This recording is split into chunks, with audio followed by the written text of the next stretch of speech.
Mi hija se estaba muriendo de insuficiencia renal, y todos insistían en que era mi obligación como madre donar mi riñón para salvarla. Ya estaba en la sala de operaciones, con la anestesia lista para ser inyectada, cuando mi nieto de 7 años irrumpió corriendo y gritó: «¡Abuela, espera!». Pero antes de continuar, asegúrate de ya estar suscrito al canal y escribe en los comentarios: ¿desde dónde estás viendo este video?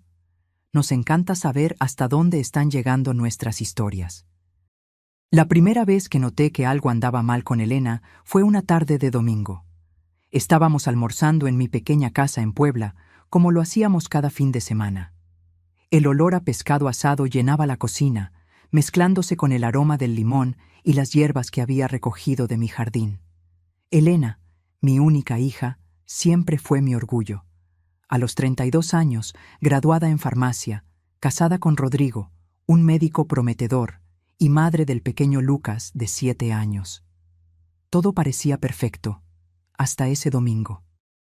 Elena estaba pálida. Sus ojos, normalmente vivos y brillantes como el mar que veíamos desde la ventana de la cocina, estaban opacos, rodeados de profundas ojeras. Sus manos temblaban ligeramente mientras intentaba cortar el pescado en el plato. Fue entonces cuando dejó caer el tenedor y un pequeño hilo de sangre le escurrió de la nariz.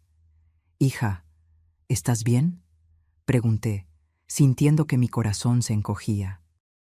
Ella se secó la sangre rápidamente con la servilleta, como si quisiera ocultar la evidencia de algo. «Estoy perfectamente, mamá. Solo cansada. El hospital está siendo una locura».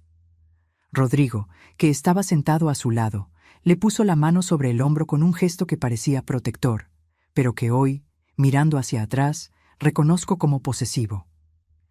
«Ella necesita descansar más», dijo, con esa voz tranquila de médico. «Se lo he estado diciendo». Les creí, por supuesto. ¿Por qué no lo haría? Rodrigo era médico, después de todo. Si había alguien que sabría cómo cuidar de mi hija, sería él. En las semanas siguientes, Elena se fue debilitando cada vez más. Su cabello, antes voluminoso y brillante, comenzó a caerse. Su piel adquirió un tono amarillento. Empezó a cancelar nuestros almuerzos de domingo, diciendo que se sentía mal. Cuando iba a visitarla, Rodrigo siempre parecía estar cerca, como una sombra vigilante. «Está descansando ahora», decía, impidiéndome entrar en la habitación. «Mejor no molestarla». Fue Lucas quien me dio la primera señal de que algo más grave estaba sucediendo. Una tarde, cuando fui a buscarlo a la escuela porque Rodrigo estaba en una conferencia médica, me abrazó con una fuerza inusual. Sus pequeños brazos apretaron mi cintura como si temiera que yo pudiera desaparecer. «Abuela, mami está muy enferma», susurró mientras caminábamos a casa.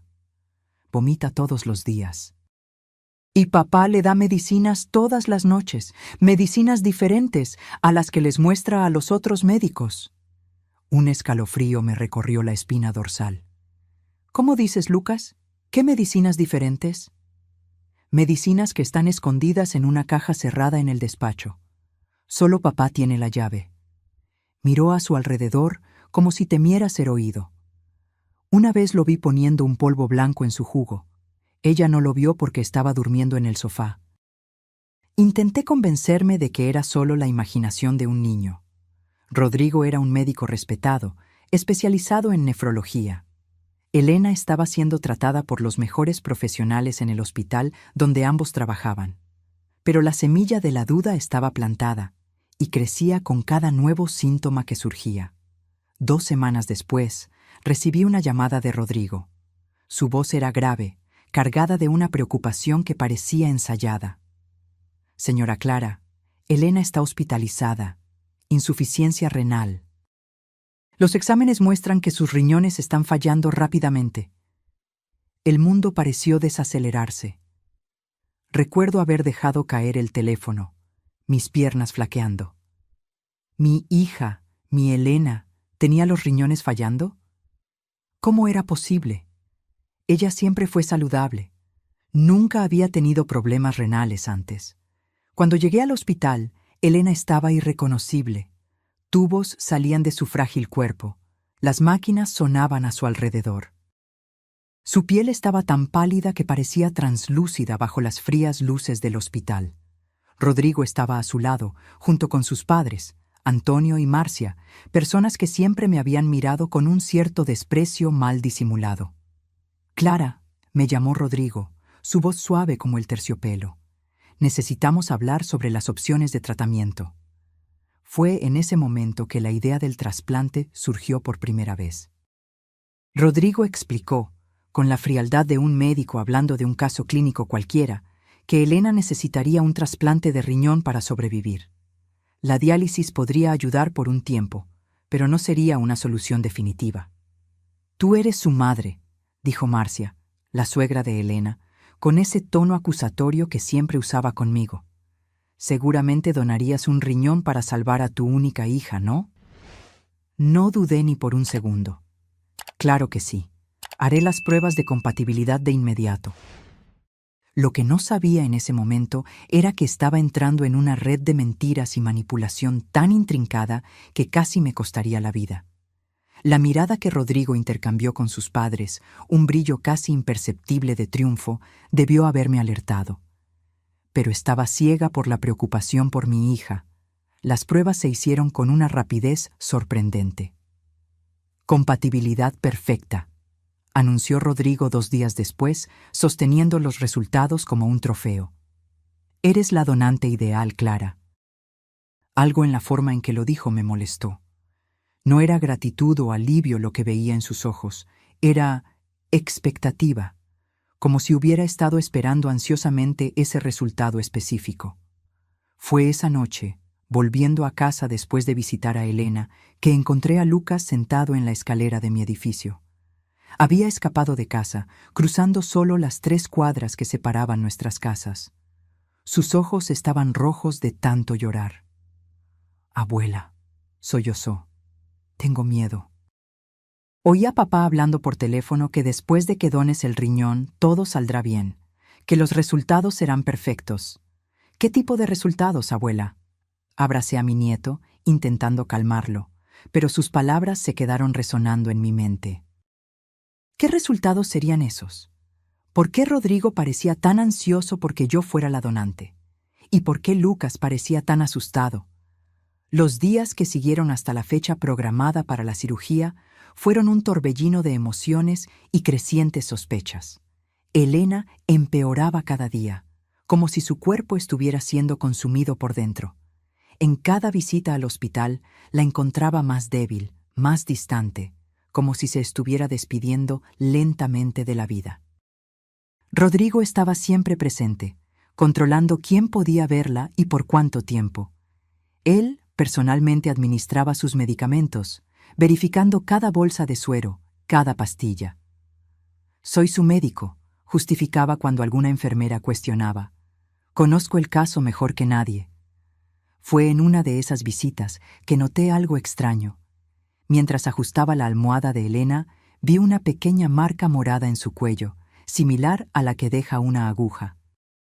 No era en el lugar donde estaban los catéteres o donde las enfermeras solían aplicar inyecciones. Estaba más escondida, casi en la nuca, como si alguien hubiera elegido deliberadamente un lugar menos visible. «Elena, ¿qué es eso en tu cuello?», pregunté, tocando suavemente la marca. Antes de que pudiera responder, Rodrigo entró en la habitación.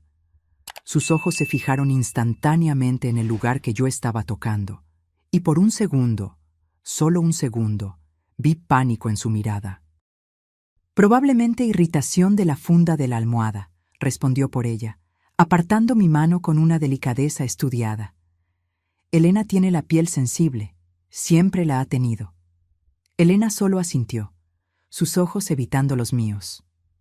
Había algo en su mirada. ¿Miedo? ¿Confusión? No pude descifrarlo. Esa noche, en casa, no pude dormir. La marca en el cuello de Elena, el comportamiento controlador de Rodrigo, las palabras de Lucas. Todo giraba en mi mente como piezas de un rompecabezas que no podía armar. Decidí hacer algo que nunca pensé que haría: investigar a Rodrigo. A la mañana siguiente, fui al hospital más temprano, antes del horario de visitas. Conocía bien el lugar después de tantas idas y venidas. Sabía que los miércoles Rodrigo tenía una reunión con el equipo médico a las 9 a.m. Sería mi oportunidad de ver el historial médico de Elena sin su interferencia. La jefa de enfermeras, doña Iracema, siempre fue amable conmigo. Había trabajado en el hospital por más de 30 años y conocía a Elena desde que ella comenzó a hacer su pasantía allí durante la universidad. Señora Clara, me saludó con sorpresa. Vino temprano hoy. Iracema, necesito su ayuda, confesé, sintiendo el peso de la decisión que estaba tomando. Algo anda mal con el tratamiento de mi hija. Necesito ver su historial médico. Iracema dudó. Señora Clara, usted sabe que eso es contra las reglas. Por favor, supliqué, sosteniendo sus manos. Tengo razones para creer que mi hija está siendo perjudicada y el trasplante está programado para la próxima semana. Necesito saber qué está pasando antes de donar mi riñón. Algo en mi desesperación debió haber convencido a Iracema. Miró a los lados, asegurándose de que nadie nos observara, y me condujo a una pequeña sala. Tengo acceso al sistema. Puedo mostrarle los exámenes, pero tenemos que ser rápidas. Lo que vi en los registros médicos de Elena me dejó helada. Sus exámenes mostraban niveles elevados de sustancias que yo, incluso sin un conocimiento médico profundo, sabía que no debían estar presentes en la sangre de alguien. Aún más alarmante, había discrepancias entre los exámenes oficiales y algunas anotaciones hechas a mano por otro médico, el doctor Miguel Santos. ¿Quién es este doctor Miguel?, le pregunté a Iracema. También es nefrólogo, colega de Rodrigo. Estuvo siguiendo el caso de Elena al principio, pero Rodrigo insistió en asumirlo solo. Iracema frunció el ceño. Fue extraño, porque el doctor Miguel es considerado uno de los mejores especialistas en enfermedades renales del estado. En las anotaciones del doctor Miguel, leí: sospecha de envenenamiento por metales pesados. Recomiendo una investigación toxicológica completa. Mi sangre se congeló. ¿Envenenamiento? ¿Mi hija estaba siendo envenenada? Hay una cosa más, señora Clara, dijo Iracema, bajando aún más la voz. Rodrigo está llevando a cabo una investigación sobre un nuevo medicamento para el rechazo de trasplantes. Es experimental, aún no ha sido aprobado. Oí rumores de que necesita datos de casos reales para conseguir la aprobación y financiación. Las palabras de Lucas resonaron en mi mente. Después de que dones el riñón, los resultados serán perfectos. Salí del hospital aturdida, con una certeza terrible creciendo dentro de mí. Rodrigo estaba enfermando deliberadamente a Elena para usarla como conejillo de indias en su investigación, y yo sería la próxima víctima, proporcionando el riñón que él necesitaba para completar su macabro experimento. Pero necesitaba pruebas concretas. No podía simplemente acusar al respetado doctor Rodrigo Méndez sin evidencia sólida. Y, lo más importante, necesitaba encontrar una manera de proteger a Elena. Fue entonces cuando decidí buscar al doctor Miguel Santos. Si alguien podía confirmar mis sospechas, sería él. Lo encontré en su consulta privada al final de ese mismo día. Era un hombre de mediana edad, con ojos cansados y una expresión grave. Señora Clara, dijo después de que le expliqué la situación. He estado siguiendo el caso de Elena a distancia y debo decir que sus sospechas no son infundadas. Sus síntomas son compatibles con envenenamiento crónico por mercurio o arsénico, pero Rodrigo vetó todos los exámenes toxicológicos que solicité. ¿Por qué? ¿Por qué le haría eso a su propia esposa? El doctor Miguel dudó. Hay rumores en el hospital. Rodrigo está desesperado por resultados para su investigación. Un nuevo medicamento antirrechazo que promete revolucionar los trasplantes. Pero necesita datos clínicos de casos reales. Y un trasplante entre madre e hija con compatibilidad perfecta sería el escenario ideal para probar su droga. Dios mío, murmuré, sintiendo que el suelo desaparecía bajo mis pies. ¿Está envenenando a su propia esposa para poder probarla como conejillo de Indias? ¿Y quiere usar mi riñón también? No puedo afirmarlo categóricamente sin los exámenes adecuados, pero... El doctor Miguel me miró con compasión. Creo que sí. Y si usted dona su riñón en estas circunstancias, también se estará poniendo en riesgo. Salí de la consulta con la mente en ebullición. Necesitaba actuar rápidamente. La cirugía estaba programada para dentro de 4 días. 4 días para reunir pruebas, convencer a las autoridades y salvar a mi hija y a mí misma de un médico dispuesto a sacrificar vidas en nombre de la ciencia y la ambición. Esa noche fue la más larga de mi vida. Sentada sola en la cocina, con solo la luz tenue sobre la mesa iluminando mis pensamientos sombríos, intenté organizar un plan. Las palabras del doctor Miguel aún resonaban en mi cabeza. Rodrigo las está usando a ambas como conejillos de Indias. ¿Cómo no me di cuenta antes? Las señales estaban todas ahí. El inicio repentino de la enfermedad de Elena, el control obsesivo de Rodrigo sobre su tratamiento, la insistencia casi desesperada para que yo fuera la donante, las marcas de inyección en lugares inusuales. Todo apuntaba a una verdad monstruosa que yo, cegada por el respeto a la profesión médica y la confianza en mi yerno, no pude ver. Necesitaba pruebas. Las acusaciones contra un médico respetado como Rodrigo exigirían evidencia concreta. Y solo tenía 4 días hasta la cirugía. Mis pensamientos fueron interrumpidos por un golpe suave en la puerta. Era casi medianoche. ¿Quién podría ser? Abrí cautelosamente para encontrar a Lucas, mi pequeño nieto, temblando de frío en el umbral. Sus ojos estaban rojos de llorar y sostenía su mochila de dinosaurios con fuerza contra el pecho. «Lucas, ¿qué haces aquí a esta hora? ¿Cómo llegaste hasta aquí?» «Vine en autobús, abuela», sollozó, entrando y abrazando mis piernas. «Papá dijo que no puedo verte más hasta después de la cirugía. Se enojó cuando hablé de las medicinas especiales que le da a mamá». Mi corazón se aceleró. «¿Qué medicinas especiales, mi amor?» Lucas abrió la mochila y sacó un pequeño frasco de vidrio ámbar, sin etiqueta. «Él pone esto en su jugo. Y en la comida a veces». Cuando le pregunté qué era, dijo que era vitamina, pero lo vi escondiéndolo en la caja fuerte cuando llegan otras personas. Tomé el frasco con manos temblorosas. Contenía un polvo blanquecino que realmente podría pasar por vitamina o suplemento para ojos no entrenados. Pero instintivamente supe que estaba sosteniendo la prueba del crimen de Rodrigo. «Lucas, ¿cómo conseguiste esto?» Lo saqué de la caja fuerte. Sé la clave porque vi a papá tecleándola una vez. Es su cumpleaños al revés. Lucas parecía orgulloso de su pequeño espionaje. «Hay más cosas en la caja fuerte, abuela. Cuadernos llenos de números y gráficos. Y fotos de mamá durmiendo con agujas en el brazo». Sentí un escalofrío recorrer mi espina dorsal. «Lucas, eres muy valiente, pero tu padre debe estar preocupado. Voy a llamarlo y...» «¡No!», Lucas gritó, agarrando mi brazo con una fuerza sorprendente. «Él sabrá que tomé la medicina. Dijo que si le contaba a alguien sobre las medicinas especiales, mamá nunca se recuperaría». En ese momento tomé mi decisión. Lucas se quedaría conmigo esta noche. Mañana llevaría el frasco a analizar y buscaría ayuda legal.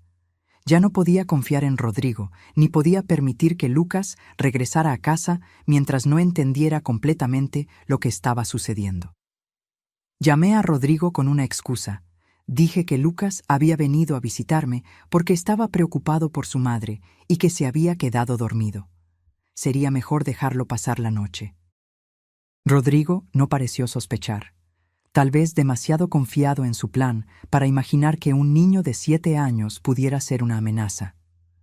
A la mañana siguiente, me levanté temprano y llevé el frasco a un laboratorio privado, alegando que había encontrado la sustancia en la habitación de mi nieto y estaba preocupada de que pudiera ser droga. Pagué extra por la urgencia de los resultados.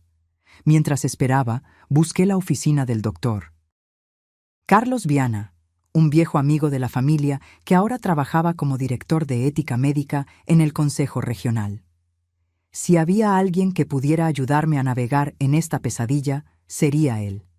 El doctor Carlos me escuchó con creciente atención, su rostro endureciéndose a medida que narraba mis sospechas. Cuando terminé, se quedó en silencio por unos momentos, como si procesara la magnitud de las acusaciones. Clara, lo que estás describiendo es extremadamente grave. Si es cierto, estamos hablando de múltiples crímenes: intento de homicidio, experimentación humana ilegal, fraude médico. Suspiró profundamente. Conozco a Rodrigo. Siempre lo consideré brillante, tal vez demasiado ambicioso, pero nunca imaginé algo así. Necesito su ayuda, Carlos. La cirugía está programada para dentro de 3 días. Si entramos en esa sala de operaciones, no sé si Elena y yo saldremos vivas. El doctor Carlos asintió gravemente. Voy a contactar a algunas personas. Necesitamos los resultados de ese frasco y una orden judicial para acceder a todos los registros médicos de Elena, incluidas las anotaciones privadas de Rodrigo. También necesitamos autorización para exámenes toxicológicos independientes en Elena. ¿Y qué pasa con Lucas? No puedo dejar que regrese a casa de Rodrigo. Por ahora, manténgalo con usted. Si confirmamos sus sospechas, presentaremos una solicitud de custodia provisional alegando riesgo inminente. Cuando salí de la oficina del doctor Carlos, recibí una llamada del laboratorio. Los resultados preliminares estaban listos. El frasco contenía una mezcla de compuestos, incluidas cantidades significativas de sales de mercurio, una sustancia conocida por causar daño renal progresivo cuando se administra crónicamente. La confirmación fue como un puñetazo en el estómago.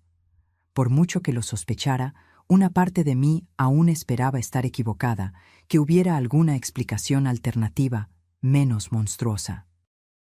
Pero ahora tenía la prueba química. Rodrigo estaba envenenando deliberadamente a mi hija. Con manos temblorosas, llamé al doctor Carlos para informarle de los resultados. Su respuesta fue inmediata. Estoy contactando a la policía y al comité de ética del hospital. No se acerque a Rodrigo. Vaya a casa y espere mi llamada. Apenas había colgado cuando mi celular volvió a sonar. Era Marcia, la madre de Rodrigo. «Clara», su voz sonaba irritantemente tranquila. «Estamos todos preocupados. Lucas está contigo, y Rodrigo dice que has estado haciendo preguntas extrañas en el hospital. Este no es momento para la paranoia, Clara. Tu hija necesita ese trasplante». Algo en su tono, una falsedad calculada, confirmó mis peores sospechas. Ellos sabían. Todos ellos.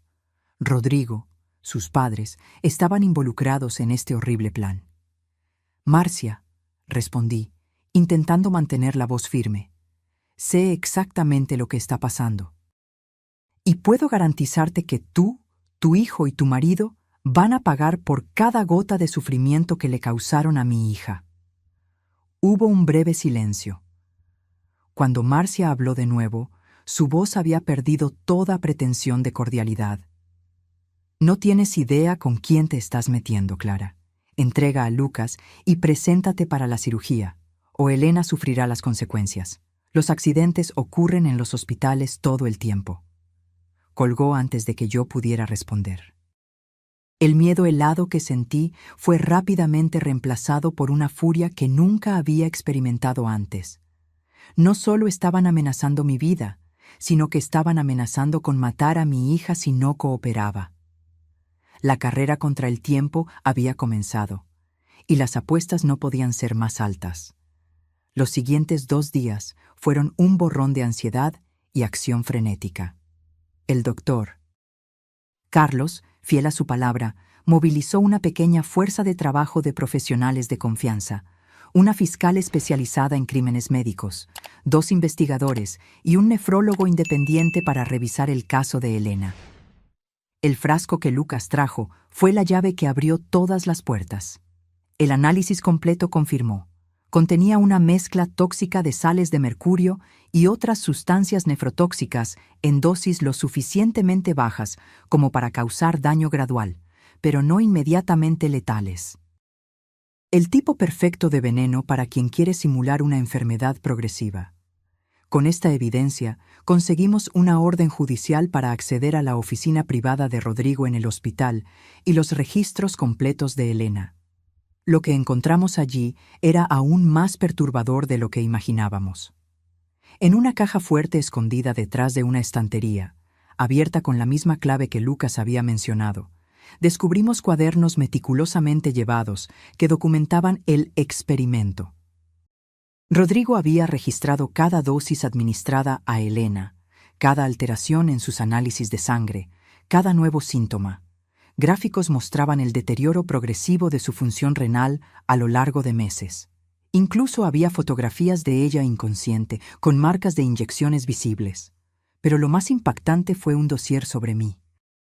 Rodrigo había reunido mis exámenes médicos anteriores, calculado la compatibilidad de nuestros tejidos y planeado detalladamente cómo el experimento continuaría después del trasplante.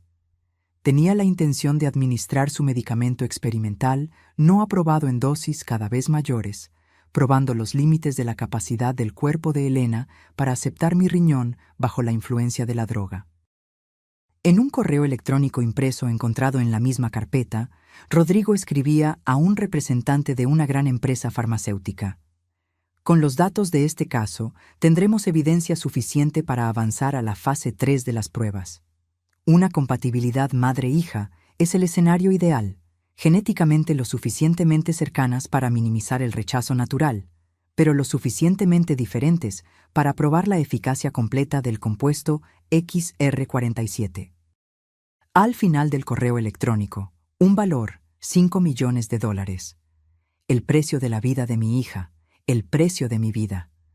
La fiscal, la doctora Vanessa Campos, hojeó los documentos con expresión grave. Esto es un caso claro de intento de homicidio calificado, experimentación humana ilegal, falsificación de registros médicos y corrupción médica. Tenemos pruebas suficientes para arrestar a Rodrigo Méndez y a todos los involucrados de inmediato. ¿Y qué hay de Elena?, pregunté, sintiendo una mezcla de alivio por tener las pruebas y terror por el estado de mi hija. Todavía está en el hospital, bajo su cuidado. La trasladaremos a otro hospital hoy mismo, garantizó el doctor Carlos. Ya contacté al hospital universitario. Están preparando un equipo para recibirla. El doctor Miguel Santos asumirá el caso. Se planeó cuidadosamente una operación. La policía arrestaría a Rodrigo en su consultorio, mientras una ambulancia especializada trasladaría a Elena. Todo debía suceder simultáneamente para evitar que Rodrigo o sus cómplices pudieran interferir o, peor aún, cumplir la amenaza de causar un accidente. La mañana de la operación, yo era un manojo de nervios. Lucas se quedó con una trabajadora social especialmente asignada, en un lugar seguro. Yo acompañaría el traslado de Elena junto con el doctor Miguel y una enfermera de confianza. Llegué al hospital a las 9 a.m., como me habían instruido. La doctora Vanessa me aseguró que los policías ya estaban posicionados, esperando solo la señal para actuar. Todo parecía estar yendo según lo planeado hasta que entré en la habitación de Elena y la encontré vacía. Mi corazón se detuvo. Corrí al puesto de enfermería, donde una joven que nunca había visto antes consultaba la computadora. Mi hija, Elena Méndez, debería estar en la habitación 507. ¿Dónde está? La enfermera tecleó algo y frunció el ceño. Fue trasladada al ala quirúrgica hace una hora. Según el sistema, el doctor Méndez adelantó el procedimiento de trasplante. El mundo se oscureció a mi alrededor. Rodrigo había descubierto nuestro plan y adelantado la cirugía. Iba a realizar el trasplante de todos modos, con o sin mi consentimiento. Y si no podía usar mi riñón, ¿quién sería el donante? Agarré mi celular y llamé frenéticamente a la doctora Vanessa. «¡Lo descubrió!», grité tan pronto como ella contestó. «Rodrigo adelantó la cirugía. Elena ya está en la sala de operaciones». «Estamos en camino», respondió ella tensamente. «No haga nada, espere a la policía». Pero no podía esperar. Mi hija estaba en manos de un hombre que la había envenenado sistemáticamente durante meses. Un hombre que veía su cuerpo solo como un recipiente para sus experimentos. Un hombre que estaba dispuesto a sacrificar 2 vidas por el avance de su carrera. Conocía bien el hospital. Sabía dónde estaba el centro quirúrgico y cómo llegar allí. Lo que no sabía era cómo entrar en la sala de operaciones o qué haría cuando llegara. Pero tenía que intentarlo. Corrí por los pasillos, ignorando las miradas sorprendidas y las preguntas de los empleados. Cuando llegué a la entrada del centro quirúrgico, fui detenida por un guardia de seguridad. «Señora, no puede entrar sin autorización». «Mi hija está ahí dentro», grité, intentando pasar por él. «Ella está en peligro». El guardia me sujetó por los brazos. «Cálmese. Voy a verificar sobre su hija. ¿Cuál es su nombre?» «Elena Méndez. Está siendo operada por el doctor Rodrigo Méndez. Por favor, no entiende. Él va a matarla». El hombre me miró como si estuviera loca, pero algo en mi desesperación debió haberlo conmovido. Me pidió que esperara y entró en el centro quirúrgico. Fueron los minutos más largos de mi vida. Cada segundo que pasaba era un segundo en el que Rodrigo podría estar más cerca de completar su plan diabólico. Mis manos temblaban, mi corazón latía tan fuerte que pensé que explotaría en mi pecho. Finalmente, el guardia regresó con una expresión confusa. «Señora, hay una cirugía en la sala 3, pero no es un trasplante. El doctor Méndez está realizando una biopsia renal en la paciente Elena Méndez». ¿Biopsia? ¿Por qué Rodrigo haría una biopsia ahora, cuando ya había diagnosticado insuficiencia renal terminal? A menos que... La respuesta me golpeó como un rayo. Estaba tratando de fabricar evidencia. Al darse cuenta de que estaba siendo investigado, Rodrigo estaba creando pruebas para apoyar su diagnóstico falso. Si alguien cuestionaba la necesidad del trasplante, él señalaría los resultados de la biopsia, resultados que, sin duda, manipularía para demostrar su teoría falsa. Estaba desesperadamente tratando de asegurarse de que su historia se mantuviera, incluso con toda la evidencia en su contra que comenzaba a acumularse.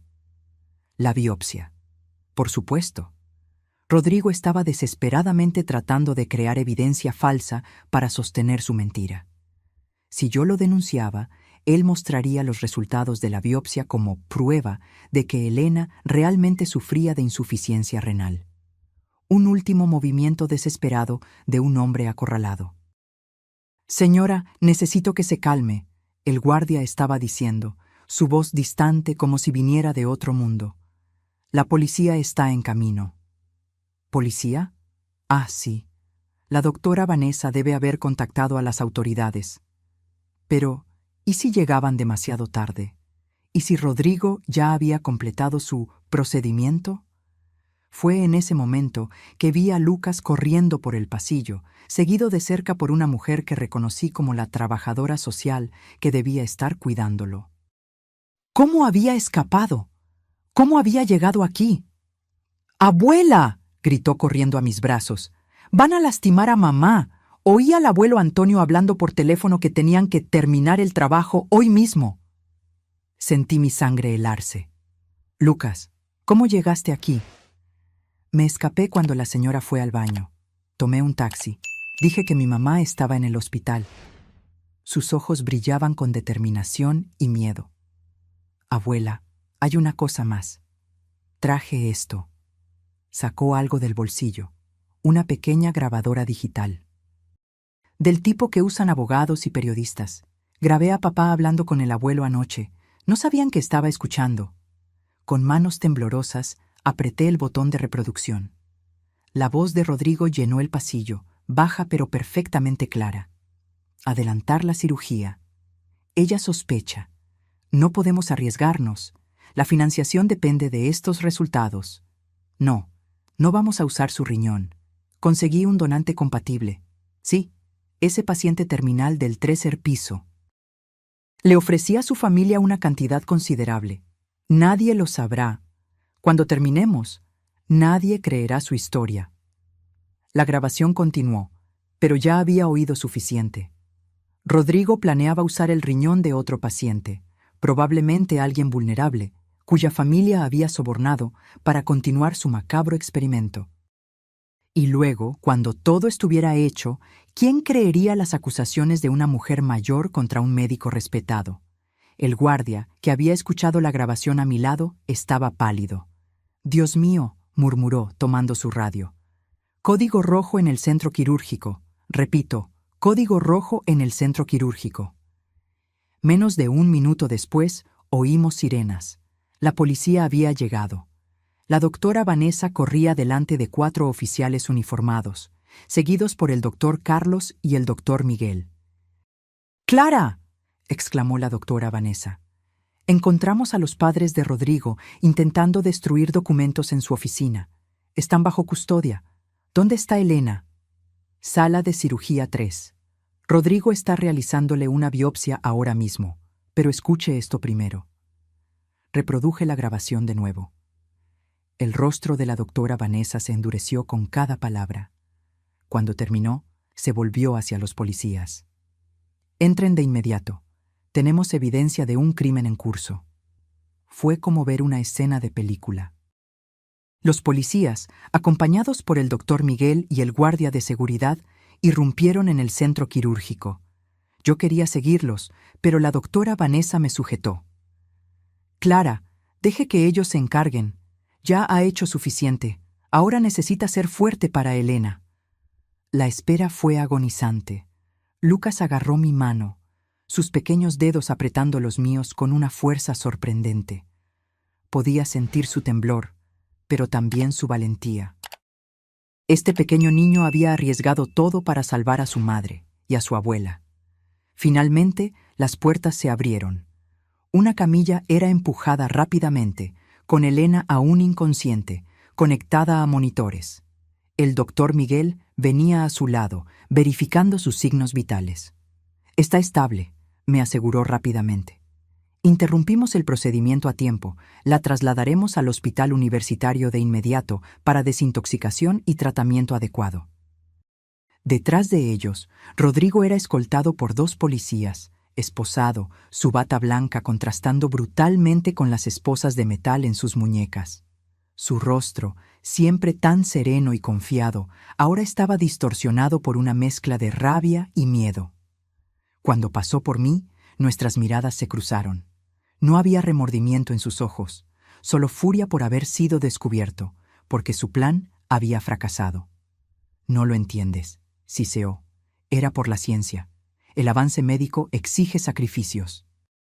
«No cuando el sacrificio es mi hija», respondí, sorprendiéndome a mí misma con la firmeza en mi voz.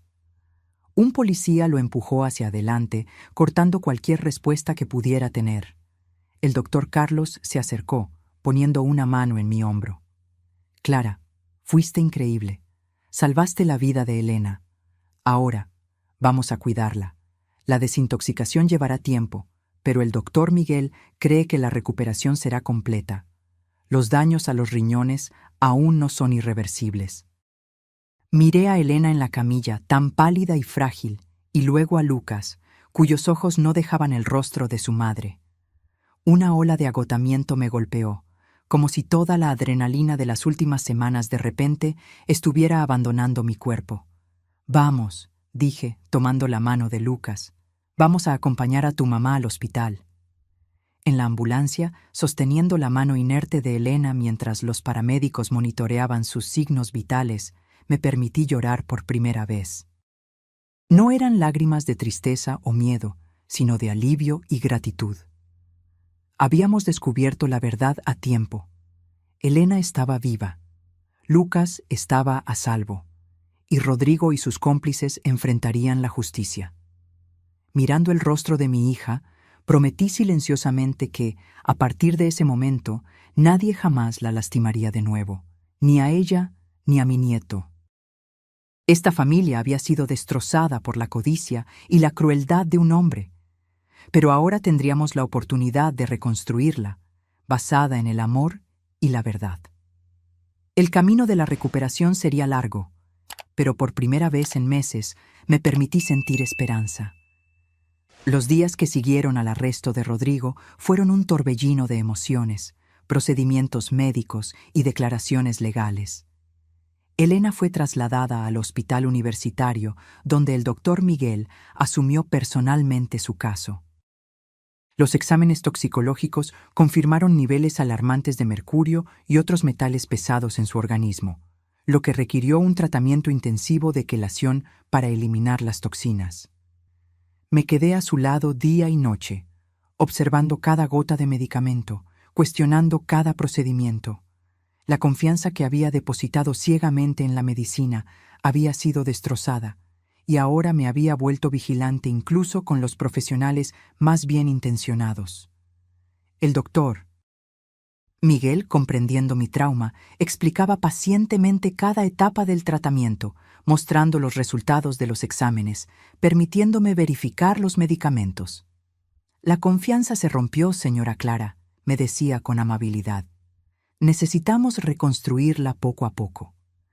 Lucas también estaba siempre presente, sentado tranquilamente en un rincón de la habitación, dibujando o leyendo, pero siempre con los ojos atentos a cualquier movimiento alrededor de su madre.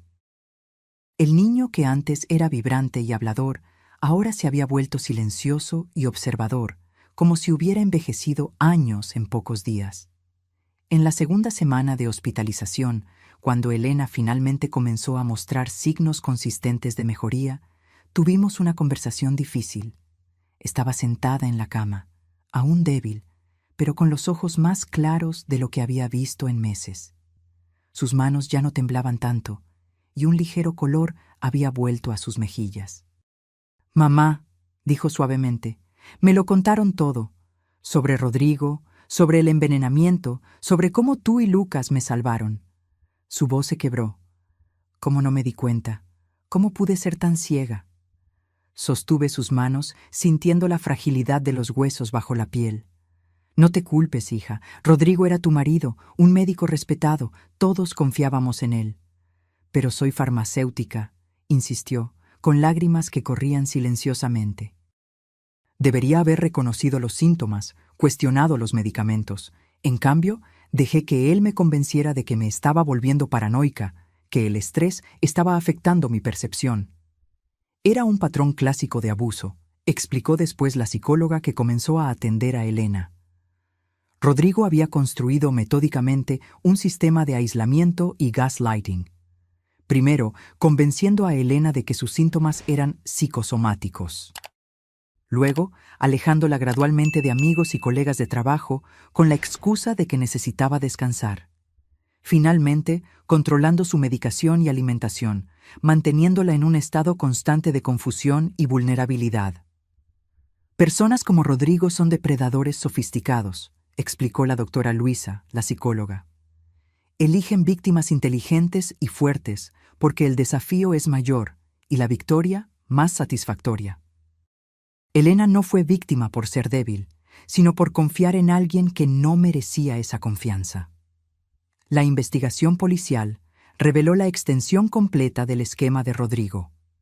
Durante casi 2 años, había estado realizando experimentos no autorizados con un medicamento antirrechazo experimental desarrollado por él mismo. Había comenzado a probarlo en pacientes terminales, ofreciendo la droga como tratamiento compasivo sin explicar los verdaderos riesgos u obtener la aprobación ética adecuada. Cuando obtuvo resultados preliminares prometedores, una gran farmacéutica internacional mostró interés, pero exigió datos más sólidos de casos con alta compatibilidad genética: hermanos, padres e hijos. Fue entonces cuando Rodrigo volvió su mirada hacia su propia familia. La elección de Elena no fue accidental.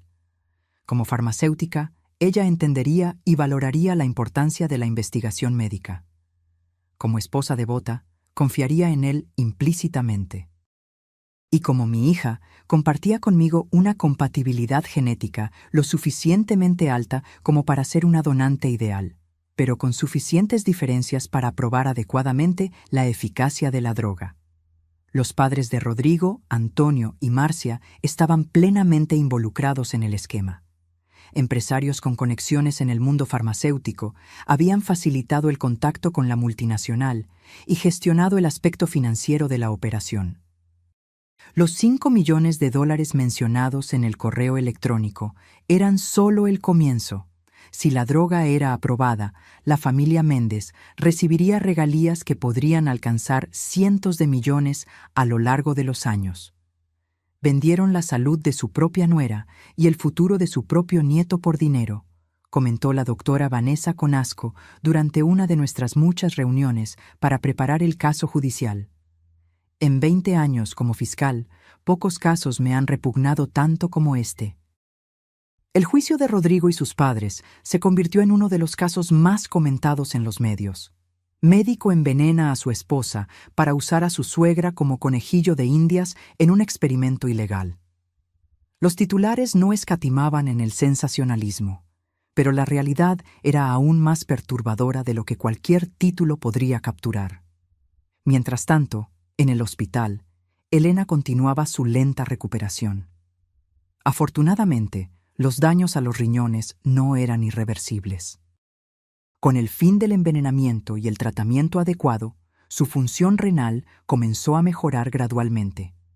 El doctor Miguel nos garantizó que, aunque podría llevar meses o incluso años para una recuperación completa, Elena no necesitaría un trasplante o diálisis permanente. El daño emocional, sin embargo, era otra historia. ¿Cómo reconstruir una vida cuando descubres que la persona en la que más confiabas, tu marido, el padre de tu hijo, intentó matarte lentamente, día tras día, año tras año? A veces me despierto en medio de la noche, me confió Elena una vez, cuando Lucas finalmente se había quedado dormido en el sofá de la habitación del hospital. Y por un segundo lo olvido todo. Entonces la realidad vuelve como una avalancha. ¿Y sabes qué es lo peor, mamá? No es la traición o el miedo a la muerte. Es pensar en todas las pequeñas gentilezas, los momentos de cariño que ahora sé que eran falsos. Cuando me traía un té para ayudar con los síntomas, sabiendo que me estaba envenenando. Cuando secaba mis lágrimas después de que vomitaba durante horas, fingiendo preocupación mientras celebraba internamente el progreso de su experimento. No tenía palabras de consuelo adecuadas. ¿Cómo podría tenerlas? En cambio, sostenía su mano y escuchaba, permitiendo que ella navegara por el laberinto de su dolor con la única linterna disponible. La verdad cruda e innegable de lo que había sucedido. Lucas, a su manera silenciosa y atenta, también procesaba el trauma. La psicóloga infantil que comenzó a atenderlo explicó que estaba lidiando con una forma compleja de duelo, no por la muerte física de su padre, sino por la muerte de la imagen que tenía de él. Se está preguntando si alguna vez fue realmente amado, explicó la doctora Marcia, sin relación con la abuela paterna, afortunadamente. Si su padre también lo habría sacrificado, si fuera necesario. Son preguntas para las que no tenemos respuestas y con las que tendrá que aprender a vivir. Una tarde, encontré a Lucas solo en el pasillo del hospital, mirando por la ventana hacia el patio donde otros niños jugaban. «Abuela», dijo sin girarse, «cuando mamá se recupere, ¿podemos ir a vivir a tu casa?» «Claro que sí, mi amor. Pueden quedarse conmigo el tiempo que quieran». Él asintió, aún mirando hacia afuera. «Creo que sería más seguro. Yo podría cuidarlas a las dos». Mi corazón se rompió un poco más.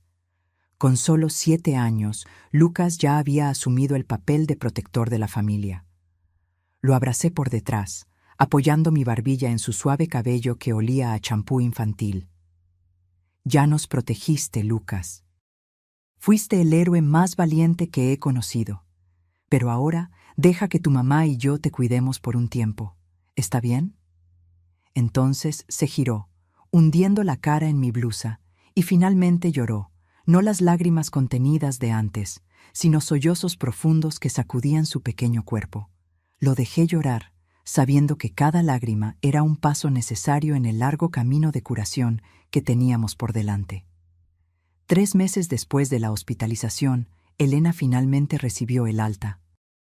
Nuestra casa, que antes parecía tan pequeña para mí sola, Ahora albergaba a 3 generaciones unidas por el trauma, pero también por la determinación de reconstruir nuestras vidas a partir de los escombros dejados por Rodrigo. Ha pasado un año desde ese fatídico día en la sala de cirugía. Hoy, sentada en el porche de nuestra nueva casa, una pequeña granja en las afueras de la ciudad, lejos del hospital, lejos de los recuerdos, observo a Elena y Lucas jugando en el jardín recién plantado. Ella todavía tiene días malos, cuando la fatiga la domina o cuando los exámenes muestran alguna fluctuación en los valores renales, pero son cada vez más raros. El juicio de Rodrigo terminó hace 2 meses. Fue condenado a 20 años de prisión por intento de homicidio calificado, lesiones corporales graves, ejercicio ilegal de la medicina y varios otros crímenes. Sus padres recibieron penas menores, pero igualmente significativas, como cómplices. La licencia médica de Rodrigo fue permanentemente revocada, y su nombre ahora figura en listas de médicos inhabilitados en todo el mundo. La farmacéutica que financiaría la investigación enfrentó una demanda multimillonaria y una crisis de imagen devastadora, cuando salieron a la luz correos electrónicos que sugerían que algunos ejecutivos sabían, o debieron saber, que los datos de Rodrigo se obtenían por medios poco éticos. Millones de dólares fueron destinados a un fondo para víctimas de experimentación médica poco ética y se propusieron nuevas regulaciones para evitar casos similares. Pero nada de eso devolvió la inocencia a Lucas o borró las cicatrices invisibles que todos llevamos. Elena decidió no volver a la farmacia. En cambio, inició un curso de Derecho, decidida a especializarse en crímenes médicos y bioética. Quiero asegurarme de que otras familias no pasen por lo que pasamos nosotros, me dijo al matricularse. Quiero convertir nuestro dolor en algo útil. Lucas, ahora de 8 años, regresó a la escuela después de meses de educación en casa. Los primeros días fueron difíciles. Los otros niños sabían fragmentos de la historia a través de los padres que siguieron el caso en los medios. Algunos hacían preguntas insensibles, otros mantenían la distancia, como si el trauma fuera contagioso.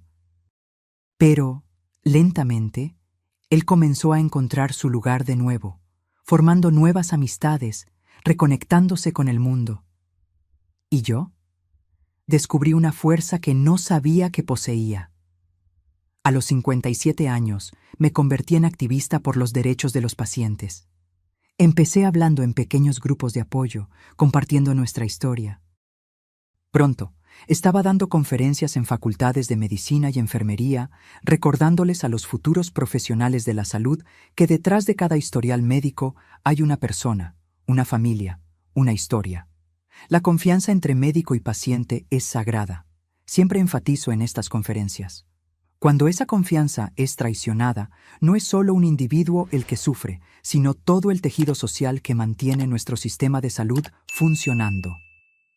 En una de esas conferencias conocí a Roberto, un médico jubilado cuyo hijo había sido víctima de un error médico años antes. Comenzamos como colegas de activismo, luego amigos, y ahora, estamos redescubriendo juntos lo que significa volver a confiar. Hay días, como hoy, en los que casi puedo olvidarlo. Días en los que la risa de Elena en el jardín suena tan ligera y genuina que parece imposible que haya pasado por el infierno.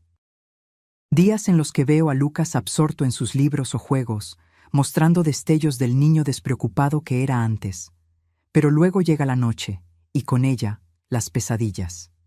Elena todavía se despierta gritando a veces, convencida de que la están envenenando de nuevo. Lucas todavía verifica obsesivamente la comida y las medicinas de su madre, un ritual que estamos intentando, gentilmente, ayudarlo a superar con terapia. ¿Y yo?